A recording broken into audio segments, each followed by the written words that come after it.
In the silence before creation remembered its own name, there was a mountain daughter who loved with such purity that even the gods became still. Her name was Parvati. Not love as possession, not love as hunger, but love as tapas, love as sacred fire.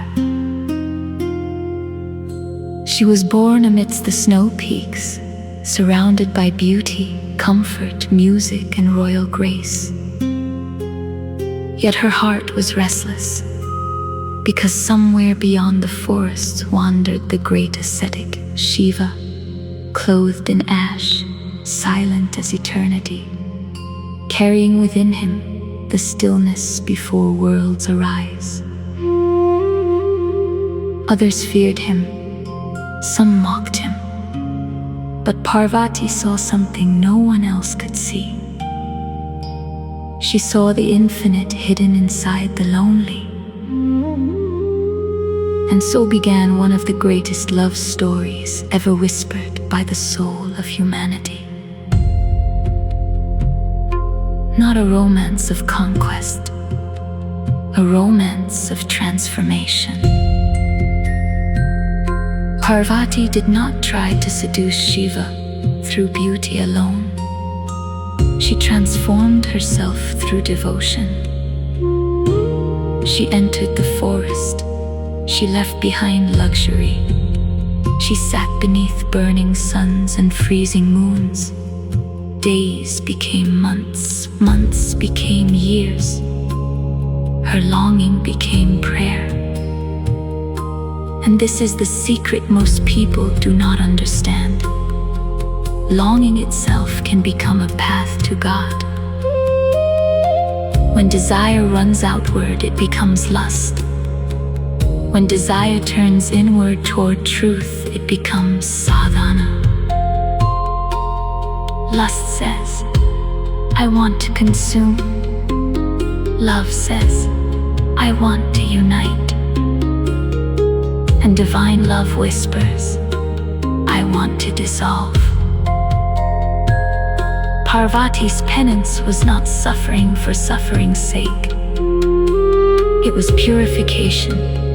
Every tear became mantra. Every breath became worship. Every heartbeat called the name of Shiva. Slowly, the fire of ordinary desire transformed. Lust became love. Love became devotion. Devotion became bliss. And bliss became divinity. This is the hidden alchemy of the soul. The same energy that binds a person to craving can also liberate them into heaven. The ancient sages understood this mystery deeply. Do not kill longing, sanctify it. Do not fear love, refine it. Because within human love hides the seed of the cosmic union itself. At first, we seek another person. Then we seek the eternal through that person.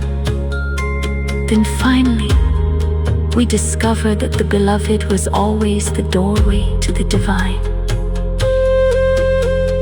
Parvati did not merely win Shiva's heart, she awakened Shiva himself. For even pure consciousness remains incomplete without Shakti, without living love, living energy, living beauty. And when Shiva finally opened his eyes to her tapas, the universe changed. Their union was not merely marriage. It was the marriage of stillness and energy, meditation and compassion, consciousness and creation. From their union arose harmony in all worlds. This is why the story of Parvati is not only mythology. It is the story of every soul, every Every human heart begins with longing. We search outside ourselves. We become lost in attraction, attachment, pleasure, pain.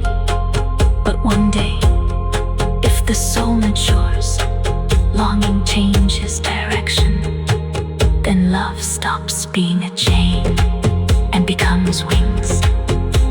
The fire once called lust becomes the fire of awakening. The beloved becomes sacred, touch becomes prayer, silence becomes communion, presence becomes ecstasy. And slowly, the human being becomes luminous. In the tantric vision, this is the destiny of love. Not repression, not indulgence, but transformation. To become so pure in love that one becomes devata, a radiant being, a living embodiment of divine consciousness. Parvati teaches us that true penance is not rejecting love. True penance is loving so deeply, so truthfully, so selflessly, that the soul becomes vast enough to hold the infinite. And perhaps that is why Shiva accepted her, because by the end of her tapas, Parvati no longer desired merely a husband. She had become divine herself, and only the divine can truly unite with the divine. So when longing enters your life, do not immediately curse it. Sit with it, purify it. Listen to what it truly seeks beneath the surface. Sometimes beneath human desire is the soul remembering God. Sometimes beneath heartbreak is the birth of awakening. And sometimes, hidden inside the ache of love, is the first call